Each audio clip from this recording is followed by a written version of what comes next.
ชีวิตរបស់យើងផ្លែផ្កាទៅបានមិនមែនមកពីវាសនាមិនមែនមកពីមាត់របស់អ្នកណានោះទេវាពឹងផ្អែកទៅលើការចាប់ផ្ដើមធ្វើរឿងមួយដែលមានតម្លៃធ្វើរឿងមួយដែលថ្មីសម្រាប់ជីវិតរបស់យើងនិងមានភាពខ្នះខ្នែងចំគោលដៅជាមួយរឿងទាំងអស់នោះបើសិនជាយើងចង់ឲ្យជីវិតរបស់យើងផ្លាស់ប្ដូរសូមចាប់ផ្ដើមធ្វើរឿងដែលមានតម្លៃបំផុតដោយឈរនៅលើគោលការណ៍ទាំងអស់នេះទី1ធ្វើពី Chester ទៅ Chester ខ្ញុំធ្វើការជាមួយនឹងគ្រូខ្ញុំដំបូងគាត់និយាយប្រាប់ខ្ញុំថាគ្មាននរណាម្នាក់អត់ខ្ចោះទេ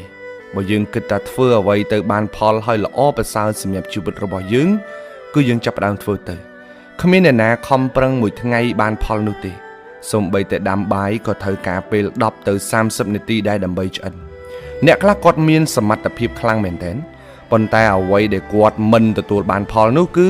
ខ្វះភាពក្លាហាននៅក្នុងការចាប់ផ្ដើមធ្វើវាចាំមាននេះចាំមាននោះមិនទាន់ដល់ពេលមិនទាន់ត្រៀមខ្លួនហើយជាដើមត្រូវចាំថាអត់មានអ្វីដែលអាក្រក់មើលជាងការចាប់ផ្ដើមទេគ្មានអ្វីលំបាកជាងការចាប់ផ្ដើមទេហើយក៏គ្មានអ្វីដែលអស្ចារ្យជាងការចាប់ផ្ដើមដែរ